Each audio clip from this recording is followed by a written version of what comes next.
بسم اللہ الرحمن الرحیم یاک نعبد و یاک نستعین۔ سب سے پہلے ہم انتہا پسند مودی کی ہندوتوا سرکار کے جارحانہ، بزدلانہ، غیر اخلاقی، غیر انسانی اور فتنہ انگیز رویے اور نہتی سول آبادی پر بلا اشتعال حملوں کی شدید ترین الفاظ میں مذمت کرتے ہیں اور کرتے آ رہے ہیں۔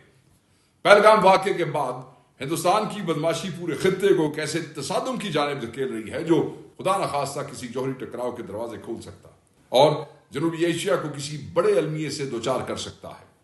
ہندوستان کے بلا اشتعال حملے کو پسپا کرنے،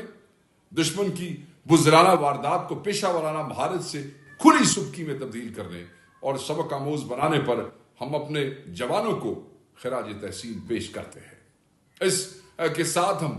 رات کے اندھیرے میں کیے گئے ہندوستان کے بزدلانہ حملے کی زد میں آ کر جام شہادت نوش کرنے والے پاکستانیوں،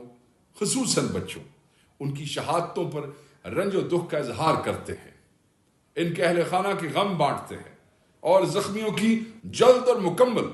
شفا یابی کے لیے دعا کرتے ہیں۔ ابتدائی جارحیت کے بعد ہندوستان کی جانب سے آج سارا دن ملک کے مختلف حصوں میں سول آبادیوں پر بھجوائے جانے والے ڈرونز شکست خوردہ مودی سرکار کے مجرمانہ عزائم کی عکاسی کر رہے ہیں۔ ہماری نگاہ میں ہندوستان کی جرأت و جسارت کا پاکستان کی داخلی صورتحال سے گہرا ربط ہے، اور اہم بات یہ ہے اور ہم یہ سمجھتے ہیں کہ وطن عزیز کی سالمیت، سلامتی اور دفاع کو ناقابل تسخیر بنائے رکھنے اور شرمگیزی پر آمادہ مودی سرکار کو سبق آموز جواب دینے کے لیے روایتی مسلح اقدامات کے ساتھ ایک کثیر الجہتی حکمت عملی، ترجیحات کی درستگی اور ترتیب نو اور ماضی کی غلطیوں سے فوری رجوع جو ہے وہ کرنا ناگزیر ہے۔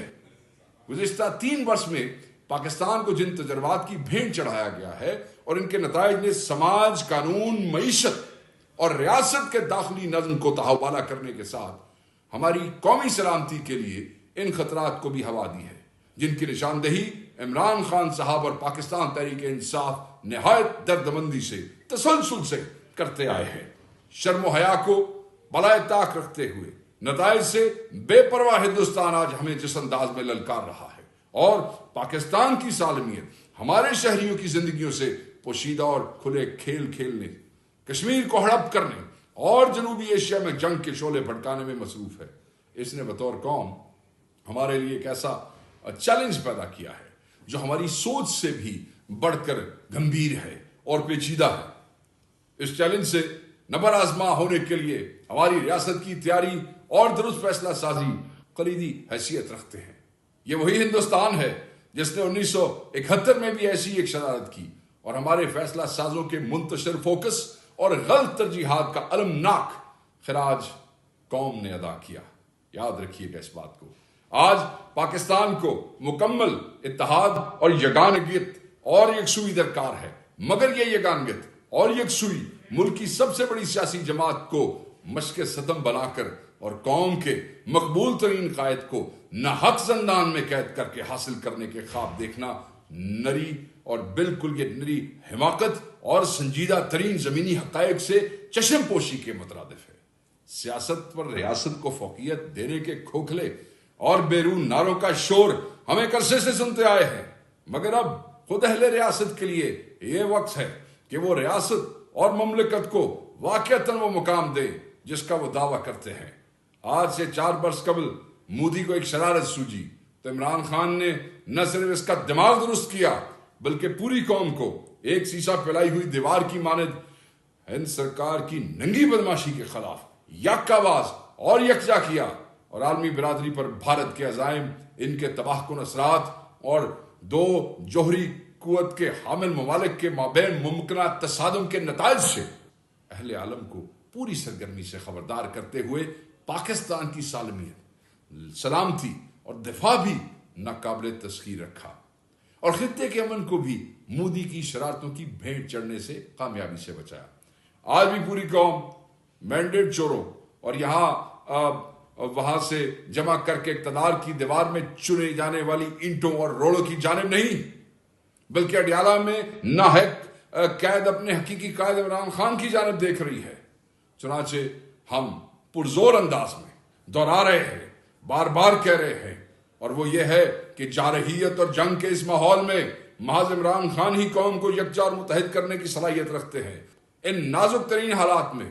عمران خان پاکستان کی سالمیت، سلامتی اور خود مختاری کے ضامن اور ملک کو دشمن کے ناپاک عزائم سے بچانے کے پوری طرح اہل ہیں۔ ان کے علاوہ یہ کام کوئی اور نہیں کر سکتا ہے۔ وہ لوگ جو ان حالات میں بھی عمران خان کو ناحق اور غیر قانونی طور پہ جیل میں قید رکھنا چاہتے ہیں، وہ پاکستان کی سالمیت اور خود مختاری سے کھلواڑ کرنے کے ساتھ 24 کروڑ پاکستانیوں کی زندگیوں، ان کے مستقبل کو خطرے میں ڈالنے پر بضد ہیں۔ ہمارا بحیثیت جماعت، بحیثیت پاکستانی مطالبہ ہے کہ عمران خان کو فی الفور رہا کیا جائے۔ اس کے ساتھ ہم اقوام متحدہ اور انٹرنیشنل کمیونٹی کو بھی پیغام دیتے ہیں کہ انتہا پسند بھارت سرکار پاگل مودی کے جنگی جنون کی راہ روکی جائے اور جنوبی ایشیا سمیت عالمی امن کو کسی ناقابل تصور حادثے سے بچایا جائے۔ پاکستان تحریک انصاف کا ہر کارکن پاکستان کا سپاہی ہے اور وطن عزیز کے دفاع و سلامتی کے لیے ہر قسم کی قربانی کے لیے آمادہ اور تیار ہے۔ میں صرف یہی کہوں گا، پاگل مودی مرد آباد، عمران خان زندہ باد، پاکستان پائندہ باد۔